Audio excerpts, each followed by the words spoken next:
Esses falsos profetas são complicados.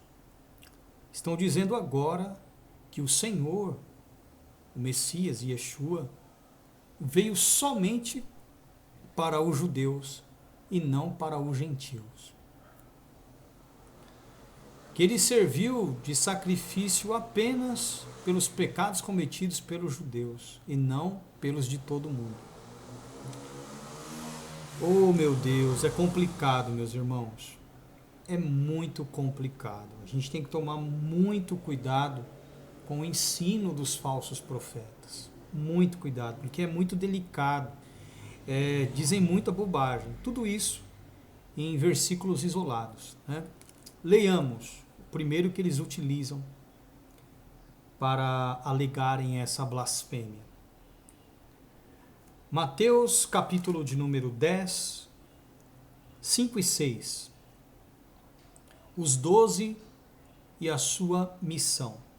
Diz assim: Yeshua enviou estes 12 e lhes ordenou, dizendo: Não ireis pelo caminho das gentes, dos gentios, nem entrareis em cidade de samaritanos, mas ide antes as ovelhas perdidas da casa de Israel.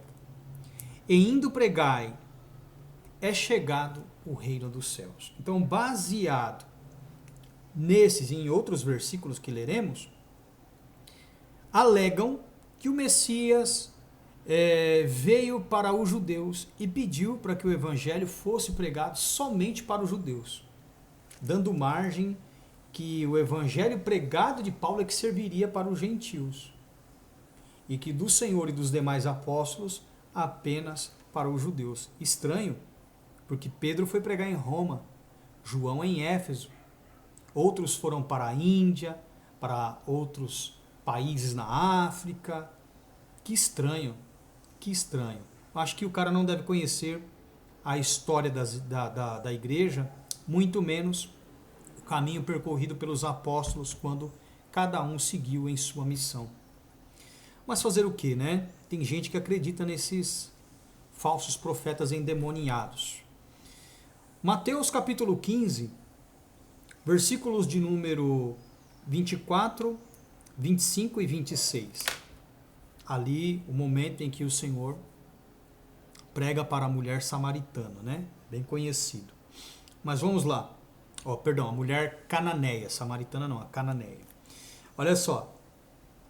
Mateus 15, a partir do versículo de número 24. E ele respondendo disse: Eu não fui enviado senão às ovelhas perdidas da casa de Israel.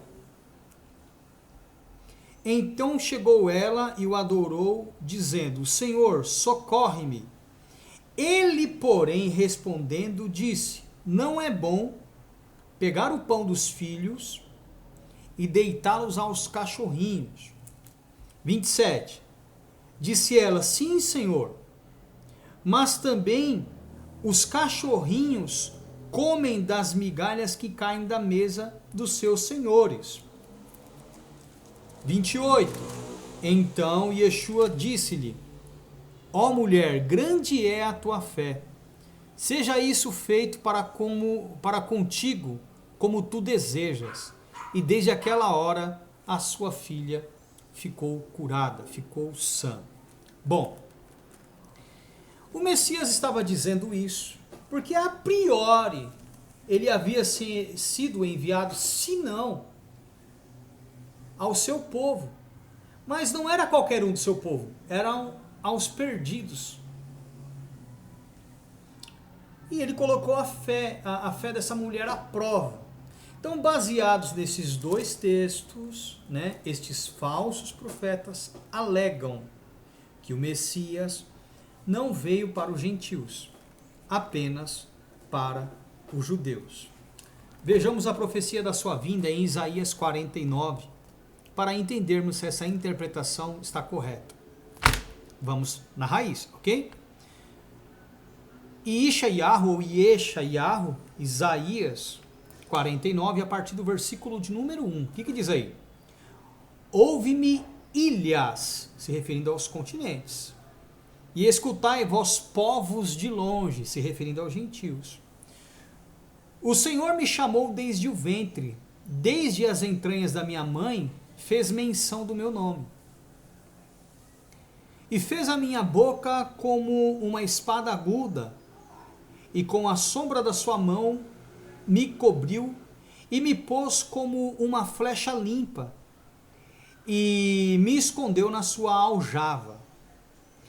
E me disse, tu és meu servo, e Israel, e aquele por quem hei de ser glorificado.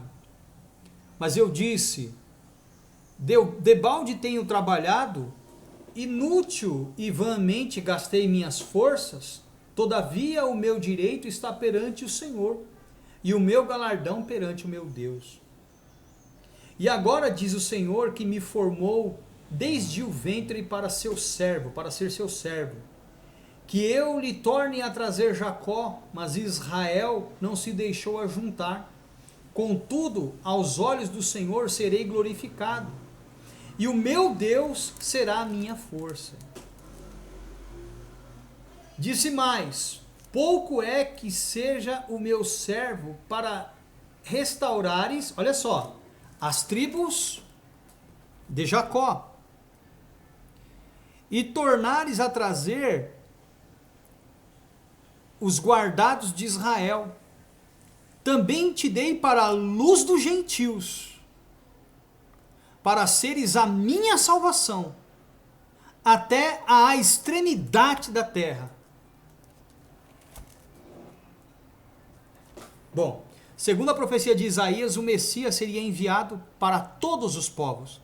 Seu trabalho começaria em Israel, Jerusalém, e depois se estenderia por todo o mundo.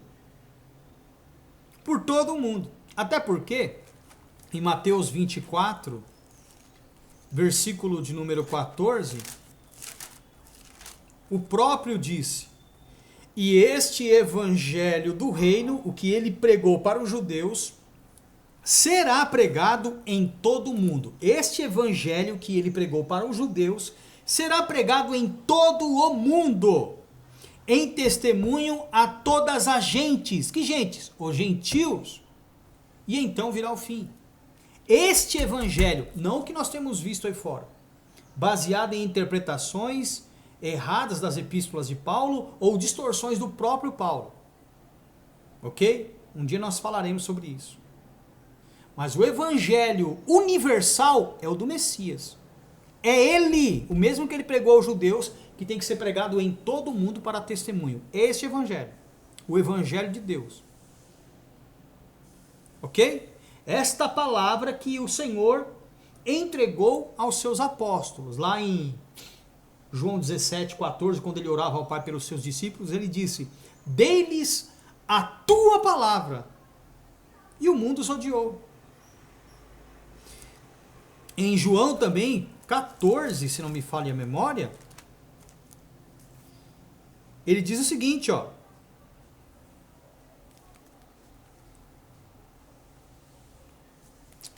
14 não, 12, olha só, a partir do versículo 47, se alguém ouvir a minha palavra e não crer, eu não o julgo, porque eu vim, se alguém ouvir a minha palavra e não crer, eu não o condeno, porque eu vim não para condenar o mundo, mas para salvar o mundo. Quem me rejeitar a mim e não receber as minhas palavras, já tem quem o julgue, a palavra que tenho pregado, essa o há de julgar no último dia. Porque eu não tenho falado de mim mesmo, mas o Pai que me enviou, me deu mandamento sobre o que hei de dizer e sobre o que hei de falar. E sei que o seu mandamento é a vida eterna, portanto o que falo como o Pai mo tem dito. Então, a palavra que ele pregou aos seus discípulos, que é a palavra de Deus, ele disse em Mateus 24:14 que era um evangelho universal.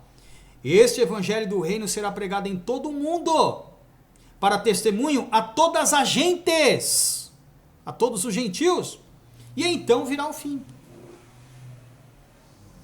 Como que o Senhor veio somente para os judeus? Como que o evangelho dele serve apenas para os judeus? Então as pessoas baseadas em versículos isolados, sem fazer uma análise ampla, acabam pregando uma série de mentiras, uma série de bobagens. E acabam enganando aí um bocado de gente que não é chegada em dar uma estudada, né? Essa é a realidade. A pessoa não gosta muito de estudar, aí quando é pregada determinadas coisas, acaba aí havendo uma, como que eu posso dizer, uma margem aí para uma série de heresias, né? E o que me deixa chateado, gente, o que me deixa assim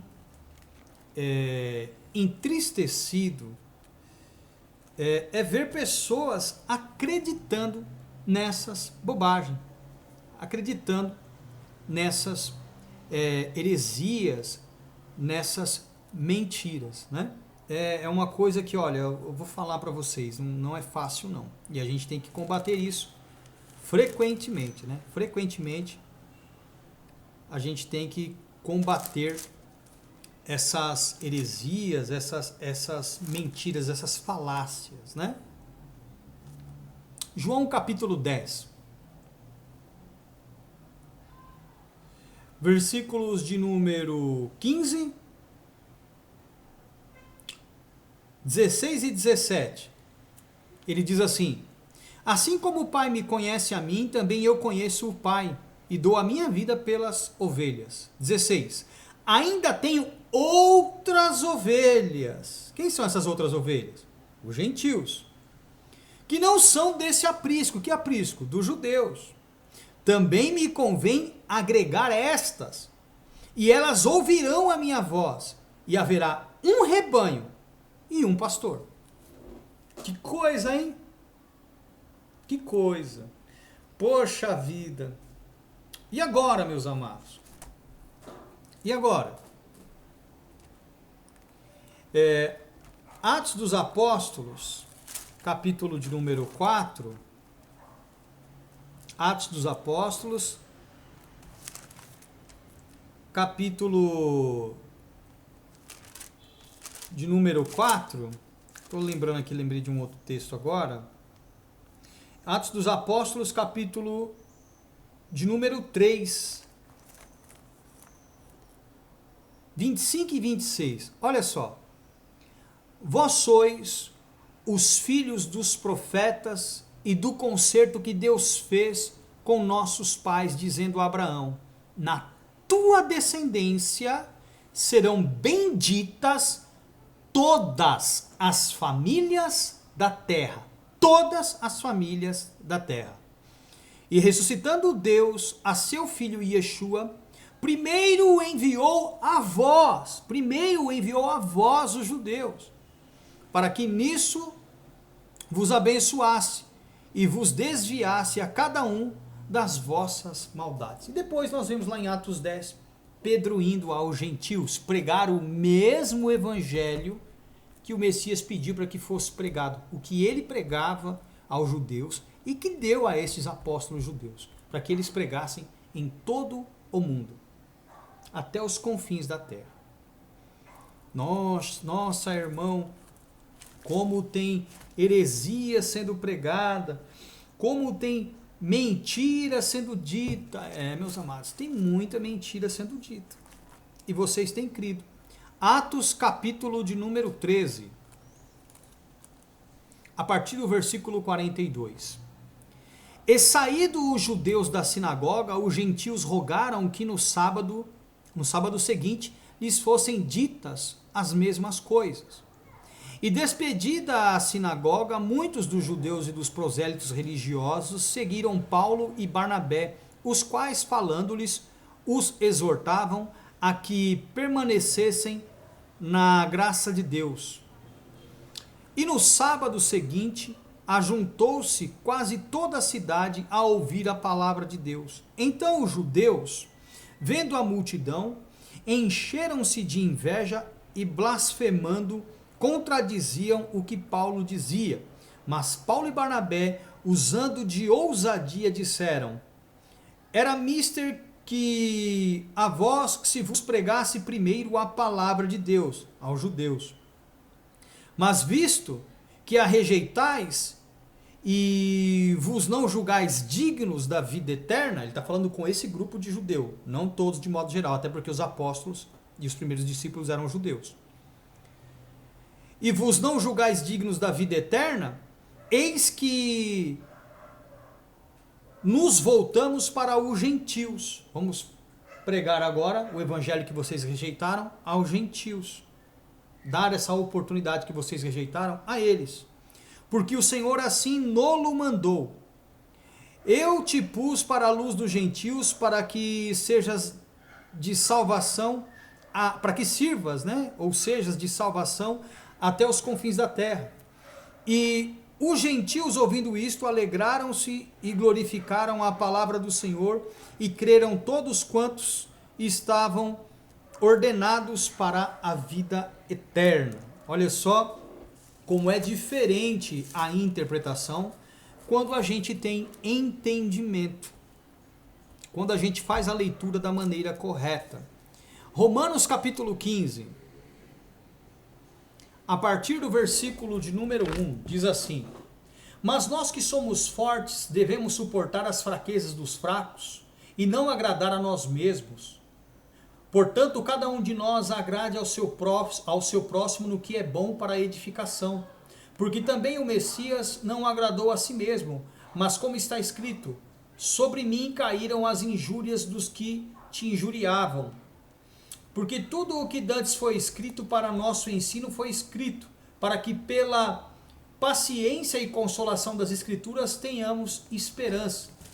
Ora, o Deus de paciência e consolação vos conceda o mesmo sentimento uns para com os outros, segundo o Messias Yeshua, para que concordes a uma boca, glorifiqueis ao Deus e Pai de nosso Senhor Yeshua, o Messias. Portanto, recebei-vos uns aos outros, como também o Messias nos recebeu para a glória de Deus. Digo, pois, que Yeshua, o Messias, foi ministro da circuncisão por causa da verdade de Deus, para que confirmasse as promessas feitas aos pais, e para que os gentios glorifiquem a Deus pela sua misericórdia, como está escrito: portanto, eu te louvarei entre os gentios e cantarei ao teu nome. E outra vez diz: alegrai-vos, gentios, com o seu povo. E outra vez: louvai ao Senhor todos os gentios e celebrai-o todos os povos. E outra vez diz Isaías: uma raiz em Jessé haverá, e naquele que se levantar para reger os gentios esperarão. Ora, o Deus de esperança vos encha de todo o gozo e paz em crença, para que abundeis em esperança pela virtude do Espírito Santo. Ou seja, a salvação que o Messias realizou na cruz, ela é universal. Ele não veio somente aos judeus, ele veio a priori para iniciar a sua obra às ovelhas perdidas da casa de Israel. E o seu ministério se estendeu, como nós lemos em João 10, há um outro rebanho, ainda tem outras ovelhas que convém apacentar, e haverá só um rebanho, um só pastor. Então, tanto a pregação quanto o ministério, quanto os ensinos, o evangelho pregado aos judeus, tudo é universal. Da vinda, o ministério, o sacrifício e o evangelho são universais, servem para judeus e para gentios. Então tomem cuidado com os falsos profetas que ensinam que o Messias veio somente para os judeus, que ensinam que o seu sacrifício serviu somente para o pecado dos judeus, que o seu evangelho é apenas para os judeus. Tomem cuidado com os falsos profetas. Deus abençoe a todos. Shalom.